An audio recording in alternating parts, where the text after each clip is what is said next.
আল্লাহ নিজেই আপনার সব ঋণ পরিশোধ করে দিবেন যদি এই দোয়াটা আপনি পড়তে পারেন।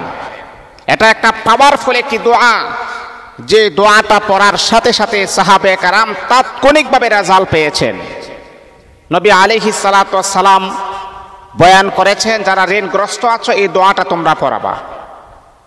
এই দোয়াটা পরে আল্লাহ পাক যত বড় ঋণ তোমার আছে না কেন, আল্লাহ পাক গায়বী ভাবে তোমাকে হালালের মাধ্যমে সাহায্য করবে আর তুমি ঋণ পরিশোধ করতে পারবে। অনেক সময় আছে কি জানেন, পাওনাদারের যন্ত্রণায় জ্বালা যন্ত্রণায় আমরা অস্থির হয়ে যাই, পাগল হয়ে যাই। আহারে কোথায় যাব, কার কাছে যাব, কিভাবে আমি আমার পাওনাদারের এই টাকা পয়সাগুলো কিভাবে আমি পরিশোধ করব।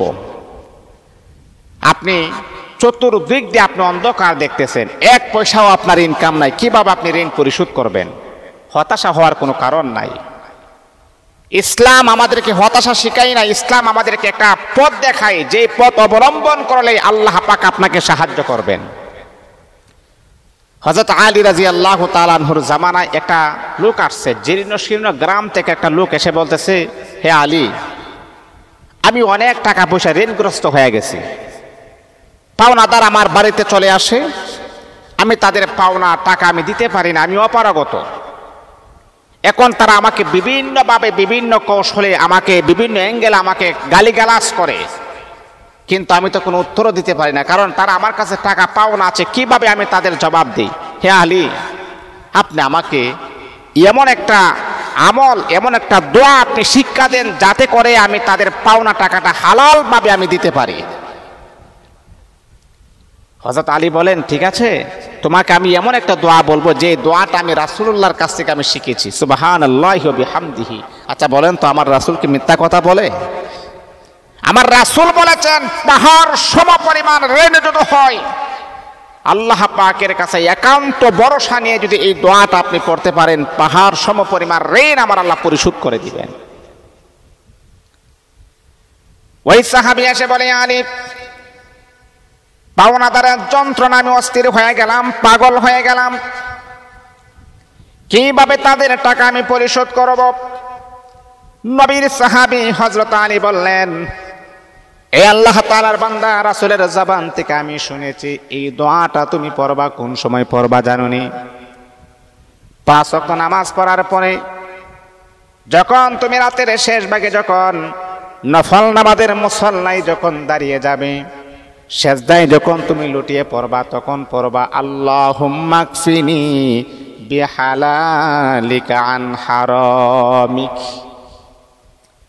সেজদায় যখন লুটিয়ে পড়বা, সেজদার তাসবিহ তুমি 3 বার, 5 বার, 7 বার, যতবার তুমি পড়বা। তারপরে মালিকের কাছে দোয়াটা পড়বা, আল্লাহুম্মা কফিনি বিহালালিকা আন হারামিক ওয়া আগনিনি বিফাদলিকা আম্মান সিওয়াক। হে বন্ধু, যতবার আপনার মন চায় ততবার আপনি পড়বেন আর পড়বেন, আল্লাহ তুমি তো ভালো করে জানো আমি ঋণগ্রস্ত হয়ে গেছি, পাওনাদার আমার বাড়িতে চলে আসে, তাদের পাওনা আমি আদায় করতে পারি না। আল্লাহ, হারাম ভাবে নয়, হালাল ভাবে তাদের টাকা পরিশোধ করার মতো তৌফিক আমাকে দান করো। আল্লাহ পাক রব্বুল আলামিন অবশ্যই অবশ্যই তোমার জন্য সুন্দর একটা রাস্তার ব্যবস্থা আমার আল্লাহ করে দিবে। এই আমলটা বলার পরে পাওনাদার চলে গেছে, এই ব্যক্তিরা চলে গেছে। যাওয়ার পরে কয়েকদিন পরে আবার আলীর কাছে এসে বলতেছে, আলী, আপনি যে আমলটা আমাকে শিক্ষা দিয়েছিলেন, সেই আমলটা করার পরে প্রত্যেকের ঋণ আমি পরিশোধ করেছি, আল্লাহ পাক আমাকে স্বাবলম্বী বানিয়ে দিয়েছেন, আর কোনো মানুষ আমার কাছে টাকা পয়সা পাই না, আর আমারও কোনো অভাব নাই, আলহামদুলিল্লাহ। এটা একটা পরীক্ষিত আমল। সাহাবায়ে কেরাম তারা আমল করে সাকসেস হয়েছেন। তাহলে আমি আপনি আমল করলে কেন সাকসেস হব না? অবশ্যই অবশ্যই সাকসেস হব। আমাদের সমস্যা হচ্ছে আমাদের তাওয়াক্কুলের বড় অভাব, আল্লাহর প্রতি ভরসার বড় অভাব। আল্লাহকে একান্ত বিশ্বাস করে যদি আমলটা যদি আপনি করতে পারেন, অবশ্যই আল্লাহ পাক আপনার যত বড় ঋণ থাকুক না কেন, সেই ঋণ পরিশোধ করার মতো আমার আল্লাহ তৌফিক দান করবেন।